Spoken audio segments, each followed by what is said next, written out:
Olá, seja muito bem-vindo ao canal do Instituto Carvalho. Eu sou a Adriana Carvalho e tenho uma alegria imensa de poder estar aqui contribuindo com você, trazendo informação, conhecimento, levando aí estratégias, dicas práticas a respeito de sexualidade, emoções, família. Então seja muito bem-vindo ao canal.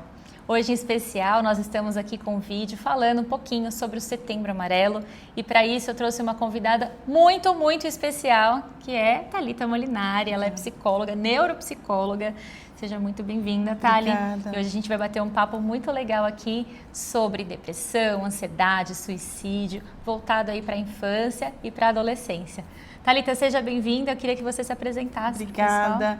Eu que agradeço. É um tema tão importante esse que a gente vai falar, tão relevante, principalmente voltado para falar sobre crianças, adolescente, que não se fala muito, né? Não. Eu sou psicóloga, tenho uma especialização em neuropsicologia, sou psicóloga clínica, atendo de forma online pessoas de vários lugares do mundo, palestrante também, estou aqui para contribuir com esse assunto. Seja muito bem-vinda mais uma vez. Setembro Amarelo, né, ele tem um propósito muito especial e eu falo que esse mês é um mês para a gente se despertar e buscar conhecimento, procurar entender um pouco mais sobre o que é o suicídio, as causas, por que se iniciou, né? Eu queria que você trouxesse para a gente um pouquinho quando que se iniciou essa campanha em setembro, falando de prevenção ao suicídio. Teve um marco? Como que se deu essa Sim. data? Tem uma história bem interessante que foi o marco, foi o início do Setembro Amarelo. Tinha um jovem de 17 anos chamado Mike M., norte-americano, agora eu não lembro o estado dos Estados Unidos que ele morava, e ele era fascinado pelo carro dele, Mustang. Ele restaurou esse carro, né? E esse carro era amarelo, né? Então todo mundo chamava ele, o apelido dele era Mike Mustang. E esse rapaz, infelizmente, com 17 anos, se suicidou. E o mais, não sei se é o mais trágico ou mais triste dessa história, é que ele não aparentava sintomas. Uau, Né? Então ele não falava, vou me matar, não aparentava e simplesmente fez isso. Os amigos dele, em conjunto com a família, no velório dele, distribuíram uns cartõezinhos com umas fitinhas amarelas. Então ficou conhecido, é uma campanha onde a cor amarela simboliza, né, essa campanha. E mais para frente, em 2003, a Organização Mundial da Saúde fez essa promoção, né, que é uma promoção de conscientização sobre o setembro e por causa do Mike ficou como Setembro Amarelo. Olha que legal, é isso aí, tão importante a gente perceber e ter esse olhar, né? Como faz diferença isso.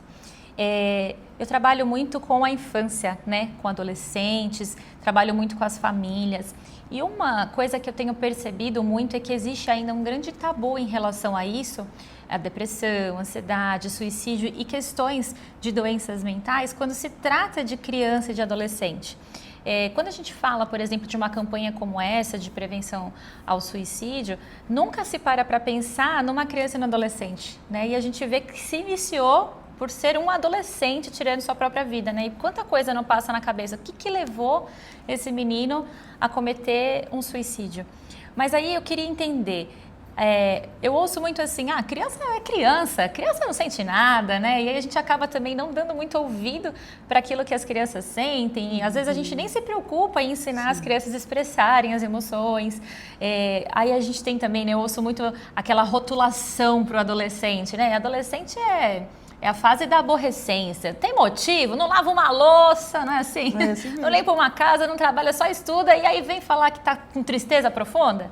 E a minha pergunta hoje é assim, realmente existe, né? A gente tem que ter esse olhar? Tem acontecido isso com crianças, com adolescentes? É uma realidade isso? É uma realidade. E é tão difícil. Na adolescência você até consegue ver um olhar um pouquinho, um foco um pouquinho mais voltado para a adolescência, né? Na infância já é mais difícil. Se você for procurar índices, estatísticas, fala crianças e adolescentes. Sim.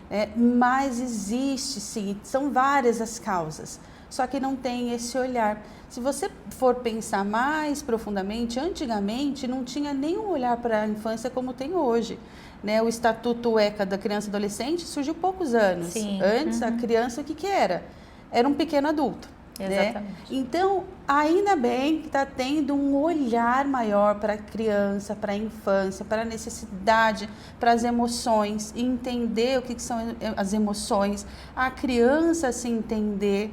Né? Nas escolas, hoje está tendo um movimento de falar sobre as emoções, porque isso é importante, trazer o autoconhecimento, a criança se entender e o pai, a mãe ou o cuidador ter esse olhar voltado, porque existe sim suicídio entre crianças e adolescentes. É muito interessante a gente falar sobre essa questão dos índices. Eu estava dando uma pesquisada, em 2024 a Folha de São Paulo reportou que pela primeira vez os registros de ansiedade entre crianças e jovens superaram a adultos.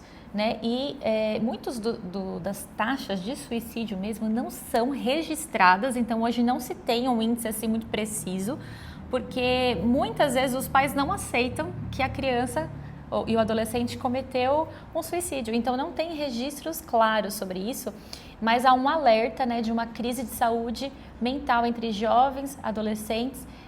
Aqui fala de 10 a 14 anos. 10 anos é uma criança, né? É uma criança. É uma criança. E aí vem uma crescente de 152%. É muito grande esse número, né? É muito grande. Esse número aumentou muito depois da pandemia. Sim. E eu vejo também, o Brasil, ele é um dos países com mais tempo conectado. Tem pesquisas que mostram que é o país com mais tempo conectado na internet, redes sociais. E um adolescente, principalmente a criança, ela não tem um cognitivo preparado que suporte tantos vídeos, né, um bombardeio de vídeos. Então ali entra comparação, né, principalmente a comparação. Né? O adolescente faz parte da adolescência, ele querer estar no meio, ele ser pertencente. Então, para se sentir pertencente, muitas vezes ele fala, eu quero ter esse corpo, eu quero ter esse cabelo, eu quero fazer isso que eles fazem, essas viagens, esse tipo de roupa.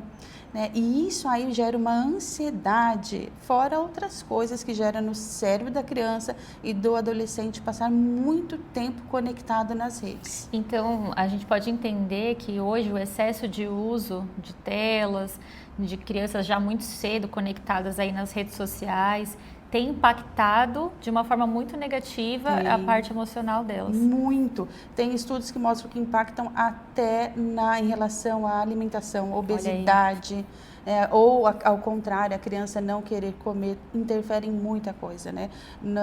Tem estudos que mostram também, quando a gente fica muito tempo conectado, são liberados tantos neurotransmissores, são as células do nosso sistema nervoso que compõem nosso cérebro, que é como se fosse ferindo o cérebro. A criança vai perdendo muita coisa, como por exemplo a atenção, vai perdendo o foco, memória, vai ficando uma criança mais irritada. Quantas crianças são diagnosticadas de forma errada? É TDAH, é excesso de tela. Olha aí, tá vendo que interessante. E isso é muito, hoje eu percebo, né, que existe muito diagnóstico para tudo. Sim. Né? Tudo tem um diagnóstico, tudo tem que ter, e às vezes os pais estão muito preocupados em buscar um diagnóstico, em tentar entender, e eu percebo uma perspectiva minha, né, que às vezes só detalhes de ajuste familiar ali para que a coisa mude. Nem sempre é um diagnóstico, ou talvez o excesso de uso de telas está gerando um diagnóstico de TDAH e não é. Né? Olha só, você falou de ajuste, né? Ajuste de tela, né? A Organização Mundial de Saúde fala de crianças de 0 a 2 anos, 0 telas. Depois de 2 agora não me lembro se são 6 ou 7, 2 horas com o adulto supervisionando. Né? Esse uso é de uso recreativo, às vezes tem que usar para estudar uma criança maior. Ajuste de rotina também, né? A falta de rotina traz implicações, traz consequências para a saúde mental da criança. É importante o diagnóstico, precisa ter um diagnóstico, mas desde que seja um diagnóstico certo e com esses ajustes também. O sono também, a criança que ela dorme tarde, acorda cedo, isso traz consequências para a criança, uma irritabilidade, pode trazer uma agitação, uma ansiedade. E a ansiedade é um dos maiores fatores, a ansiedade e a depressão de suicídio. Olha aí. Que bom que você voltou nisso. Eu queria até colocar aqui, quando a gente fala de educação emocional, né, você começou falando sobre esse olhar para a criança, de entender, de se compreender. Primeiro porque a criança não tinha voz, né? E a gente não olhava a criança como um ser que sente, pensa, né? Tem desejos e emoções. E talvez por não ter esse olhar, eu percebo que muitas vezes a gente não proporciona essa questão da educação emocional, né? Eu entendo que a educação emocional talvez não vai impedir que algo aconteça, mas ela é bem preventiva. Muito. Porque quando você vai ensinando a criança a nomear e a quem falar, a quem recorrer, como lidar, isso de alguma maneira vai ajudando ela a se estabilizar, não é assim? Muito. Eu só consigo mudar aquilo que eu conheço. Né? Olha que em todas as áreas. Pega essa aí, ó. Eu falo para os meus pacientes, primeiro eu preciso conhecer, é o primeiro passo da mudança. Eu conheço e eu aceito. O aceitar, as pessoas entendem um pouco errado, né? Então, por exemplo, uma depressão. Eu aceito que eu estou com depressão, não é no sentido agora eu vou ficar aqui com essa depressão, eu vou acolher essa depressão, mas eu preciso aceitar que eu tenho isso. Aí eu vou mudar. Então, a primeira coisa, a criança ela precisa conhecer as emoções. Eu sempre falo para pacientes adultos de um filme que é o Divertidamente. Ah, muito bom. Maravilhoso, ele te dá uma noção assim. Você assistiu 1 e o 2? Assisti o 1 e o 2, muito bom. Muito Eu acho que o segundo todo mundo se identificou aí. Eu falo Na hora que entra aí a parte da ansiedade, da vergonha. Eu falo que esse filme é para adulto, né? Mas ajuda o adulto a entender as emoções, porque quantos adultos também não entendem? Esse é o ponto, né? E quando a criança entende, ela fala, peraí, se eu estou com medo, o que eu posso fazer? Se eu estou com raiva, o que eu posso fazer? Né? Se eu estou ansioso, quais são as formas de me autorregular? Formas que são saudáveis de me autorregular. É preciso, assim como a gente tem na escola matemática, história, geografia, precisava ter aulas de educação emocional. Muito. É isso aí. O Instituto Carvalho está aqui para ajudar você a trabalhar essa área da sua criança, do seu adolescente. E a gente precisa reconhecer as nossas emoções, né? Nós adultos, às vezes, não temos mesmo essa educação emocional e também lidamos, né, fundamentados numa raiva, num momento explosivo ali e tantas outras questões. Mas voltando para a questão da ansiedade, depressão na infância e até, de fato, chegar a uma fatalidade aí de um suicídio, quando a gente pensa dentro da realidade do contexto da infância, como que eu percebo que essa criança pode estar passando por alguma situação ou pode estar no momento caminhando para uma depressão ou está ansioso demais? Tem alguns sinais que a criança, falando da criança agora, que ele dá, que essa criança dá? A primeira coisa que acontece é a mudança no comportamento. Vai ser muito difícil se você convive ali, se você está prestando atenção na criança, e muitas vezes os pais só convivem, né? A rotina é tão rápida, a rotina é tão exaustiva, deixa a criança na escola, chega, tem que preparar almoço e não tem aquele tempo de qualidade com a criança. Então, se você tem esse tempo, você vai ver sinais, né, de comportamento. A criança vai ficar mais irritada, a criança vai querer se isolar, vai comer muito ou comer pouco. A gente chama de hipersonia ou insônia, né? Que é ou dormir muito ou dormir pouco. Aquilo que ela tinha prazer de fazer antes, não vai querer. Então, você vai ver um monte de gente, talvez ali na escola, brincando. Um monte de criança brincando com o amiguinho. Essa criança vai ficar mais reclusa. Né? Olha a importância de ter a escola associada com os pais também. Sim. Então, no prático, é mudança no comportamento. Mudança no comportamento.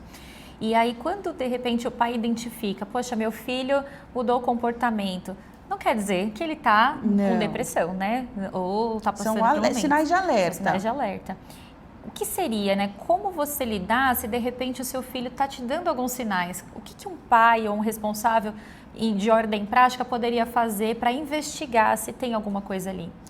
Primeira coisa é conversar. Tem que ter um diálogo aberto. Você tem que estimular isso, e não somente porque está apresentando algum sinal, que pode ser depressão, ansiedade, mas para tudo. Você tem que desenvolver um diálogo na sua família. E aí, se você entende que meu filho está mudando algumas coisas, conversa. Se chegar a um ponto que a criança não, ou o adolescente, né, às vezes o adolescente é mais difícil de se abrir, se fecha mais, E se você não estimulou isso na infância, chegou num ponto que ele não quer mais, procure a ajuda de um profissional da área da saúde. O profissional da área da saúde específico, né, aquele especializado em criança, adolescente, tem técnicas, né, jogos, formas de falar que vai conseguir, vai tentar, né, ajudar esse adolescente ou essa criança. Muito bom. E quando a gente fala de adolescente, aí eu falo, é sempre um pouco mais desafiador, né? Justamente como a Thalita falou, né? Se você não cultivou essa relação na infância, naturalmente na adolescência se perdeu uma conexão, né? Para você resgatar isso é mais difícil. Eu não creio que é de tudo impossível, né? Eu acho que o pai, quando ele reconhece ali que houve um rompimento, ainda é possível sentar, de repente pedir perdão, tentar entender aonde foi rompida ali essa conexão para que possam construir uma história diferente, né? Mas uma coisa que me chama muito a atenção é porque o adolescente ele já é rotulado por ser adolescente, né? Então, meu Deus, que fase difícil!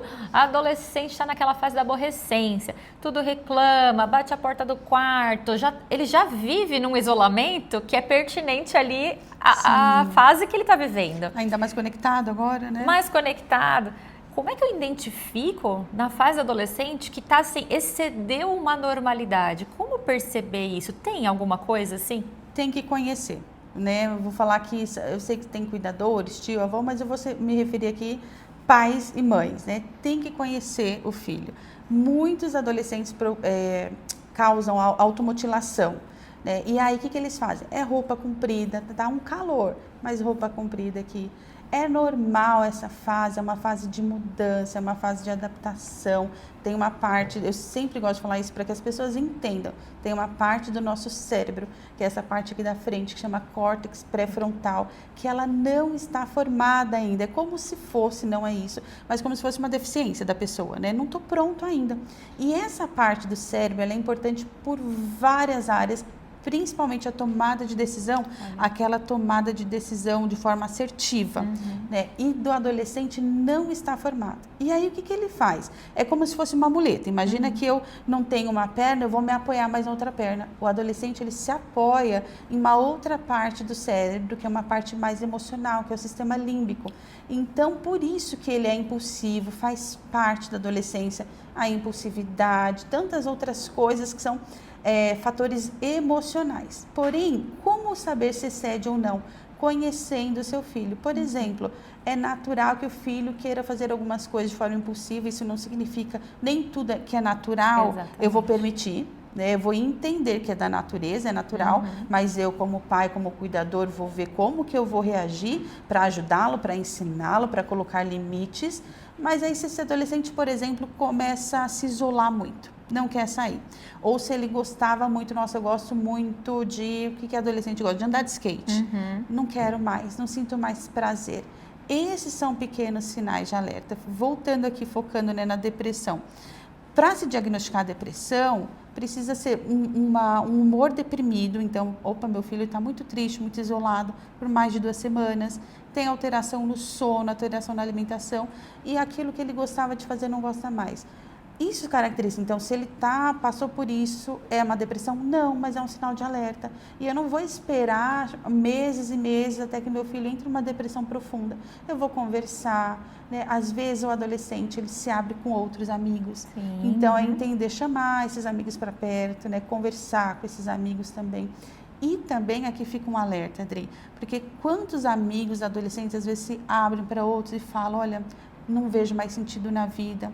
E aí, o que esse outro adolescente faz? O que esse amigo faz? É melhor você ter um amigo bravo com você do que ter um amigo morto. Eu sei que é forte, meu pai. Mas fale, né? Chama o pai desse adolescente, fale para um professor que você confia. Fale, não se cale, é importante isso. É importante a gente entender que quando estamos numa situação como essa, precisamos reagir de alguma maneira. Não dá para entrar numa passividade, não é meu problema. Exato. É problema de todos, né? Ainda na adolescência, assim, é interessante porque eu percebo, às vezes, já chegou alguns casos de adolescentes que estão tão deprimidos que você consegue perceber pelo olhar. Sim. Então, é possível você notar diferenças, até questões físicas, né? Assim, de um olhar, não só tem ali. É uma questão mesmo de estarmos com os olhos atentos e querer entender, né? Exatamente. E essa fase também é uma fase muito perigosa. Eu acho que tanto a infância é uma fase muito de construção, mas a adolescência eu entendo como uma fase muito perigosa, porque eles também têm uma necessidade de aceitação nesse momento, né? Muito, faz parte da formação, né? Faz parte da formação do adolescente, essa fase que ele vai se desprendendo, entre aspas, um pouco do pai, daquele núcleo da família, para fazer parte um pouco desse núcleo aí dos amigos, né? E isso é uma parte, assim, é uma fase delicada. Porque se ele teve uma construção, uma base, o que é o alicerce? A infância, um vínculo bom com os pais, falar sobre as emoções. Eu vejo como os pais, eu atendo assim, eu vejo como pais têm dificuldade de falar com emoções também.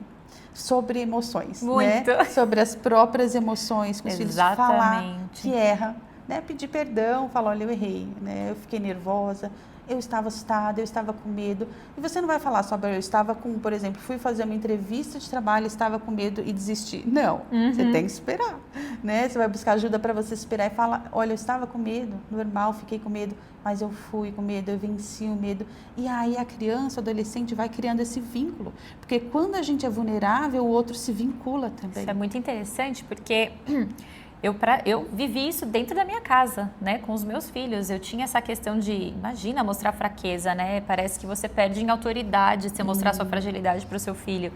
E é totalmente o contrário, e eu pude perceber isso ainda cedo, né? Inclusive, ontem a gente teve um episódio desse lá em casa, eu estava muito cansada, e aí foi uma conversa atravessada e o clima esquentou, e depois eu sentei e falei, olha, me perdoa. Eu agi assim porque eu estava nervosa, e eu estou te pedindo perdão porque o fato de estar nervosa não me dá o direito de subir o tom como eu subi, não me dá o direito de falar com a rispidez com a qual eu falei, então eu quero que vocês me perdoem, é errado, né? Então a gente teve um momento de sentar e a minha fragilidade pôde se tornar um exemplo a ser ali aprendido por eles. Porque a verdade é que a gente não vai acertar sempre, né? Não tem como, o filho não vem com manual. Então, a gente tem que ser intencional. Eu sempre falo da intencionalidade. Em todo tempo, se você torna o seu ambiente um ambiente intencional para a aprendizagem, tudo é uma oportunidade para aprendizagem, até as nossas falhas. Exatamente. Né? E aí eu vejo essa questão da aceitação do adolescente e às vezes ele não encontra em casa o espaço para falar. E aí a gente vê, é tarde, né? Então, como é que poderia, de repente, trabalhar num preventivo? Existe alguma coisa que a gente possa trabalhar, além de falar sobre emoções com a criança, com o adolescente, ensiná-lo? Tem alguma coisa que a gente pode fazer para ajudar, de repente, a criança e o adolescente está passando por uma fase de depressão, reconhecer os sinais? Como prepará-los para possíveis situações assim? Por exemplo, isso aqui que a gente está fazendo, né? Se você chegar para o seu adolescente, a criança talvez não tenha ainda uma estrutura para ouvir tudo isso, mas para o adolescente que já consegue, mostrar, vamos assistir um vídeo desse? Né? O que você acha sobre isso? Os pais têm muito o costume de impor, é isso, é aquilo. Espera, ouve seu filho, pergunta, tira dele. Né? O que você acha sobre isso? Na sua escola tem conversa sobre isso? Você já pensou alguma coisa relacionada a isso? O que você entende sobre suicídios? Já sabia a história de Setembro Amarelo?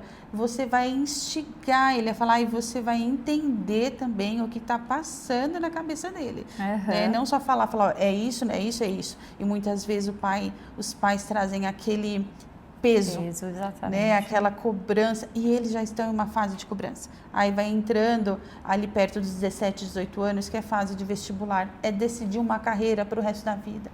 Né? E muitos vêm com esse peso, se eu não fizer isso, né, uma carreira, o meu pai vai achar isso, é muita cobrança que eles têm. Né? Imagina toda essa cobrança com o cognitivo ainda não formado, emocional, querendo pertencer a um grupo, é muita coisa. Os pais precisam trazer esse alívio. Olha que interessante que você falou, os pais precisam trazer esse alívio. Sim. E eu vejo que, na verdade, a gente acaba levando muitas vezes mais peso, né? Tem que fazer, tem que resolver, você precisa, não faz nada o dia inteiro, por que que... E esse é um dos pontos, né? Que é resgatar a conexão com o seu filho, não cobre. Exatamente, é difícil. Ai, mas como não cobrar? É difícil. Ai, que loucura, não vou cobrar, larga tudo jogado. Eu ouvi um exemplo que eu achei fantástico. O adolescente não queria tomar banho. Não queria tomar banho, não queria, a mãe brigando. Até que um dia ela falou assim, você não quer tomar banho? Tá bom. Aí não cobrou mais. Chegou no terceiro dia, esse adolescente chegou na escola e ninguém queria sentar do lado dele porque estava fedido. Consequências, né? Aí ele entendeu que se ele não tomar banho, ninguém vai ficar perto dele porque ele vai ficar fedido e ninguém quer estar ao lado de alguém fedido. Então ele não parou mais de tomar banho. Então é ter talvez esse equilíbrio, né? De saber, bom, tem coisas que talvez não vai adiantar eu falar. Exato. Ele vai ter que passar pela consequência para aprender sozinho. Exato. Né? E aí ele vai aprender a valorizar aquela fala do pai. Né? E pais cobram, né? Não tem como. Pai cobra. Pai e mãe vem com a cobrança junto embutido. E é natural. Agora, o que é ruim é quando extrapola, quando é aquela cobrança com um peso, por exemplo, não tirou uma nota boa. Tem pais que nem falam nada. Aquilo já traz um peso para a criança. Né? A forma com que fala também. Você não vai ser nada na vida. Essa cobrança com esse peso, com essa acusação, não serve. Não tem, é um pouco até doentia. Exato. Agora é interessante também a gente pensar, hoje é muito complicada a sociedade que a gente está vivendo. Já era. Eu entendo que as coisas estão se intensificando numa proporção muito complicada. Né?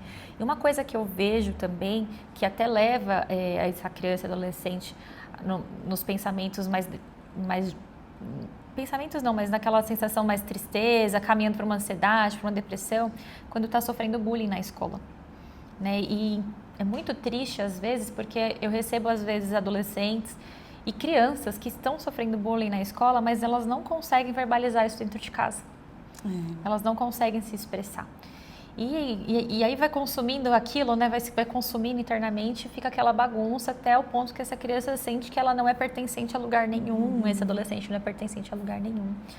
E aí, essa questão do bullying, ele é realmente muito prejudicial, né, para a emoção. Como que a gente pode, de repente, ensinar, trabalhar os filhos para quando passar por um momento onde eles estão ali sendo confrontados num bullying, alguma coisa assim, como lidar? Como que você ajuda?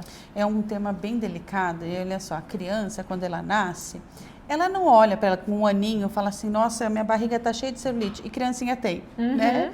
Nossa, eu estou flácida, meu cabelo é assim, olha a minha pele, o tom da pele, ela não olha isso. A criança, o olhar dela vai se formando através do olhar do outro. Olha, então, é muito triste quando a criança chega na escola. Eu atendi uma moça que ela se achava normal quando eu criança, depois ela foi se comparando, né? E aí as pessoas vão falando, olha seu tom de pele, olha seu cabelo assim. A criança, opa, eu sou diferente. Né? E aí entra na adolescência, lembra? Quer se sentir pertencente. Olha aí o perigo. Aí é difícil, porque o outro está me rejeitando, né? A leitura do bullying é isso. Eu começo a me ver de uma forma errada, deformada, e o outro está me rejeitando. Então, é muito difícil, não tem assim, as escolas eu vejo que hoje tem um olhar maior, né, também do tanto de suicídio porque teve por causa de bullying. É triste, se você dá um Google aí, você vai ver um monte. Muitos casos. Então, as escolas estão verificando isso. E aí, eu lembro de um tempo atrás que eu conversei com uma mãe que falou, minha filha tá estranha. É uma pequenininha, não sei, 7, 8 anos. E aí, eu falei com ela, você tem que tentar extrair dela o que é. E não chegar assim, não pode ficar triste, não fica triste, não. A gente chega já com um manual, né? Começa a extrair. O que aconteceu? Foi na escola? Alguém falou alguma coisa de você? Para você ir tentando, né, com que a criança fale. Mais uma vez, existem profissionais qualificados. Você não está conseguindo ajudar, o seu filho não está entendendo, procura um profissional. Que isso não seja um tabu também. Eu vou levar o meu filho pequeno. Um psicólogo, às vezes, é necessário. E nós estamos vivendo em uma sociedade adoecida. Exatamente. Então, muitas vezes, nós vamos precisar de uma ajuda. E voltando àquilo que a gente falou, é o fortalecimento em casa. Quem que é? Lembra, a criança ela se vê através do olhar dos pais. Então, como que você reforça quem o seu filho é? Como você é linda, como que você é importante, como que você é uma pessoa esforçada, você é importante para mim. Chegou, tirou uma nota baixa, o que a gente vai fazer para melhorar? né, reforçando a identidade dela, porque quando dentro eu estou fortalecida, é mais fácil, e eu não estou falando que resolveu todos os problemas, mas é mais fácil lidar com o exterior. Exatamente. Ontem eu vi em algum lugar, não me lembro onde foi, não me lembro, de uma criança que normal, os pais tinham essa questão de não deixar acesso às redes sociais, uso de telas, uma família bem... Deixa eu ver, foi com você? Meu Deus, se foi, você me fala. Ela tinha uma rotina muito certinha em casa, muito controle com o que assiste, com o conteúdo que assiste. E ela começou a sofrer bullying na escola porque ela se comportava de forma infantil, né? Entre muitas aspas, porque as crianças da mesma idade que ela tinham acesso a TikTok, a Instagram, então estavam antenados com o mundo e ela não tinha, porque ela não tinha acesso a isso. E aí essa menina começou a mudar o comportamento e o algoritmo mudou e o algoritmo começou a entregar para ela conteúdos, ela começou a se comparar. E aí ela começou a sofrer de bulimia, ela emagreceu muito. Bulimia, né? Tá certo, falei certo, né? Sim, sim. E aí os pais não entendiam o que estava acontecendo, não sabiam o que estava acontecendo. 12 anos, porque ela fez escondido. Eu sei que a coisa foi agravando, essa menina precisou ser internada. Aí, depois de um grande processo, porque ela estava viciada naquela questão das redes, naquele comportamento. Depois de muito tempo, acho que passou um ano ela em terapia, 0 telas, 0 redes sociais, que ela foi recuperando. Hoje ela trabalha, acho que, como que é, enfermeira em resgate, alguma coisa assim.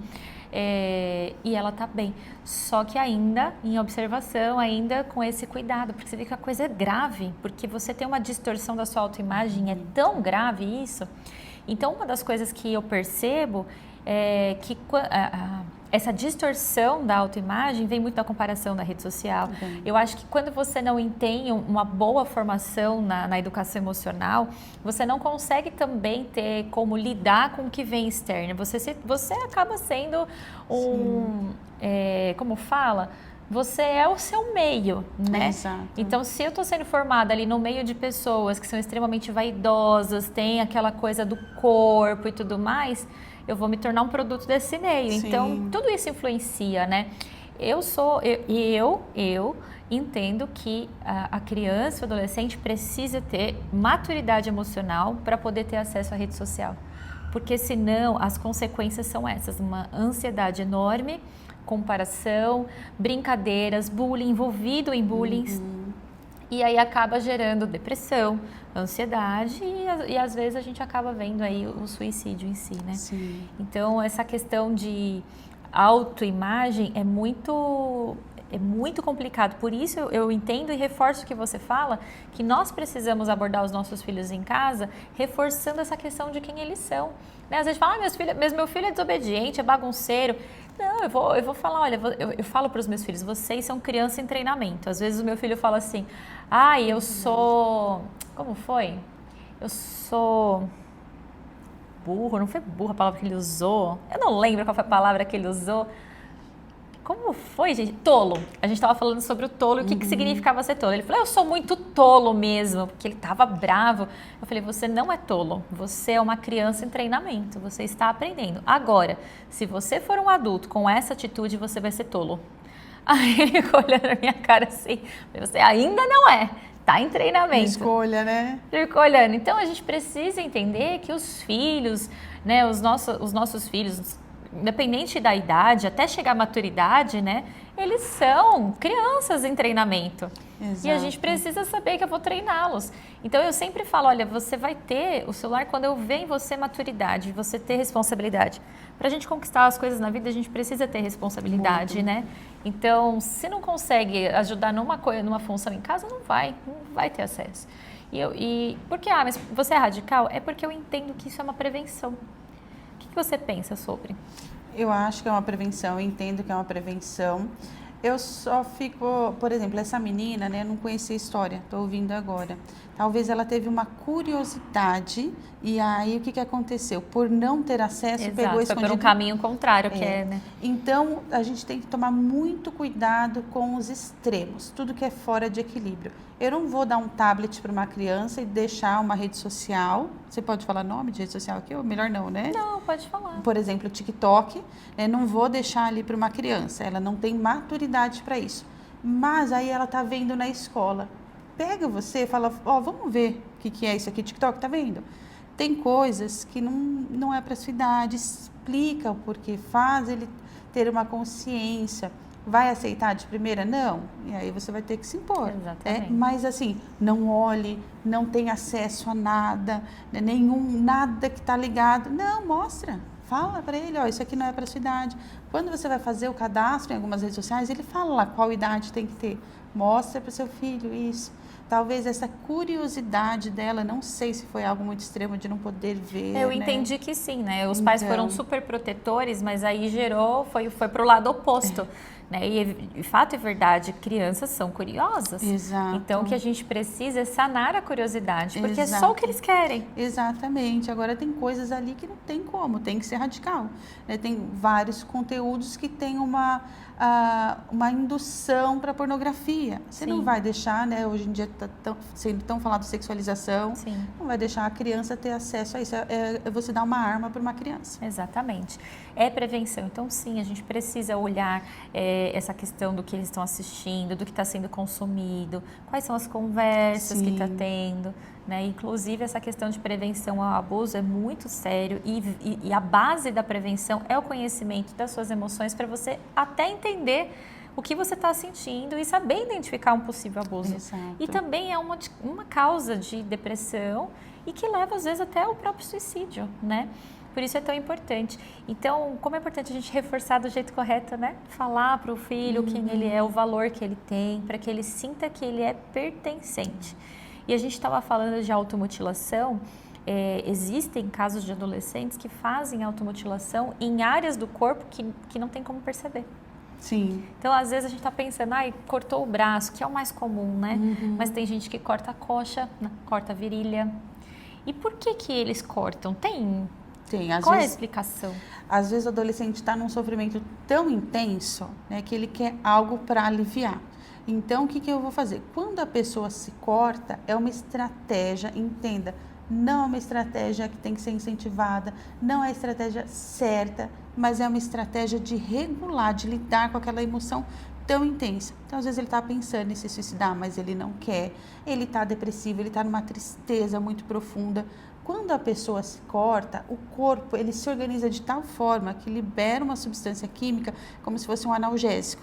E isso, muitas vezes a pessoa ela foca naquela dor, esquece a dor emocional e também tem esse alívio, mas é um alívio rápido que passa. Por isso que ele faz isso.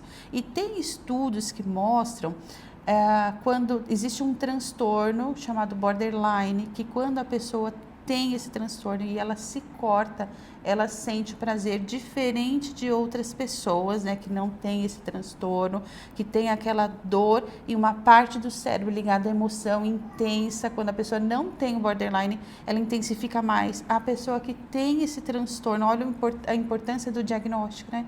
Ela sente diferente, é um alívio maior. Olha aí. Então, mas o principal aqui é entender que não é existem outras estratégias. Na terapia a gente ensina como se regular emocionalmente, né? Através de respiração diafragmática, técnica de segurar gelo, existem várias técnicas, tá? E essa é uma autorregulação desadaptativa que não vai te fazer bem e aí o corpo vicia. É isso aí.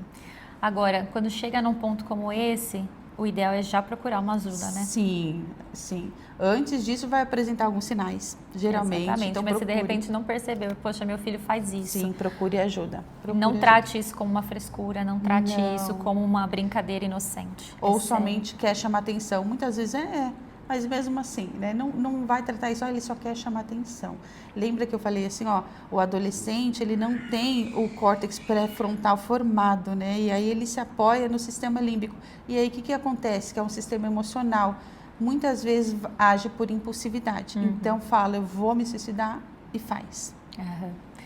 É isso aí, gente. Tem muita coisa que poderia ser falado sobre esse assunto, né? Eu queria trazer esse bate-papo para trazer luz de que é uma realidade, isso acontece, a gente precisa ter esse olhar voltado para a criança, para o adolescente, perceber se tem alguma coisa acontecendo. Então, se você, de repente, atua com criança, né, não são seus filhos, mas você é um professor, atua em alguma frente com criança, é importante que você tenha esse olhar e não duvide também, né, quando essa criança fala, eu queria mesmo era morrer. Exato. Né? Tem algumas frases que são faladas, né? Tem. Eu não vejo mais sentido na vida, eu quero morrer, ninguém me ama. Criança é dramática às vezes, né? Não é porque falou isso que, nossa, tá com depressão, vai se suicidar, não é isso. Mas vejo uma constância, vejo tá associado a comportamento diferente, exato, né? Exatamente. Não vejo sentido na vida, Deus podia me levar, né? São algumas frases assim. Importantíssimo.